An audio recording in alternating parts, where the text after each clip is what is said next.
$200 will only get you about halfway to buying the latest version of this Beats headphone. In fact, looking at the 5 current models of Beats on-ear and over-ear headphones, $200 can buy you only 2 of their on-ear models. Now, the only reason I'm bringing up Beats here is because by a wide margin, they're the most popular premium-priced headphones in the world. Beats has sold millions of headphones over the years, and I have yet to hear a class-leading headphone from them, let alone a world-class headphone from them. Now, if millions of people are buying headphones like these, why don't millions instead or also buy headphones like this? This is the Sennheiser HD650, and its $500 suggested retail price is a big part of the answer to that question. For most consumers buying headphones, there's a huge chasm between $200 and $500.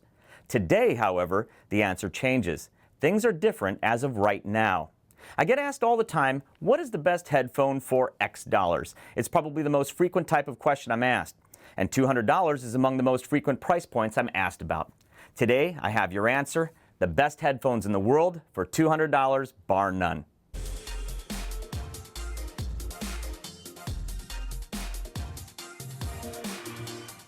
Today, Mastrop and Sennheiser are unveiling their first product collaboration, and it's a big one, a huge one.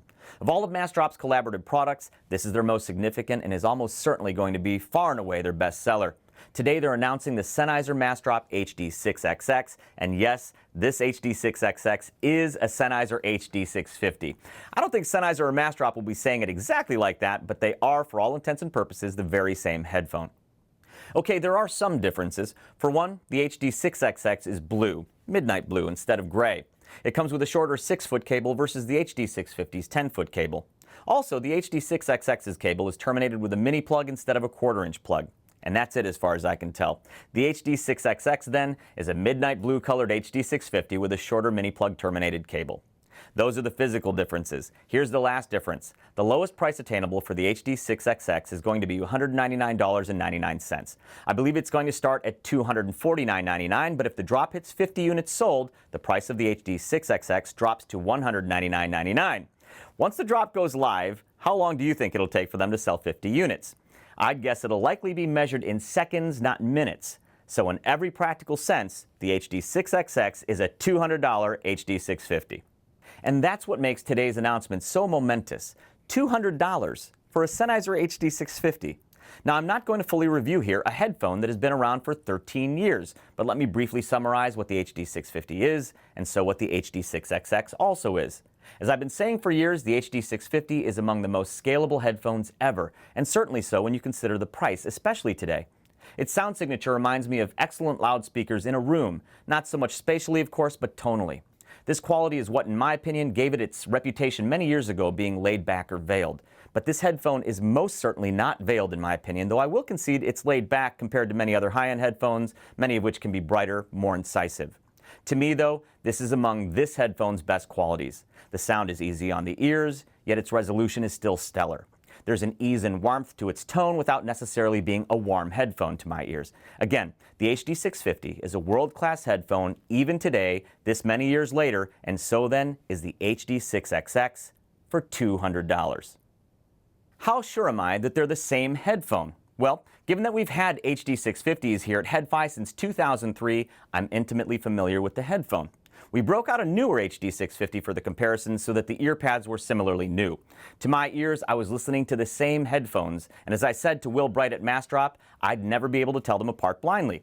We then put both headphones on one of our 2 measurement setups. Using the new Gross 45BB12 Kemar with anthropometric pinna and low-noise ear simulators and the Audio Precision APX 555 audio analyzer, we compared the 2 headphones. And yes, these measurements further confirm that the HD650 and the HD6XX measure the same. The measurements of these 2 headphones, which are a few months apart in age, still essentially overlay each other, both in terms of frequency response and in terms of total harmonic distortion. At $200 in this day and age, with all the fabulous electronics we have to drive it with today, today's launch of the HD6XX is significant, to put it mildly. Back in 2003, when the HD650 was first released, I made what was maybe one of my more controversial posts from back then when I said that the HD650 might in some way be priced too low for its own good, and that was when it was over $500. What I meant was that because it was priced so affordably relative to its wide performance envelope, the HD650 would likely find itself in budget systems that more expensive headphones would not likely be used in, systems not likely to exploit the HD650's vast sonic potential.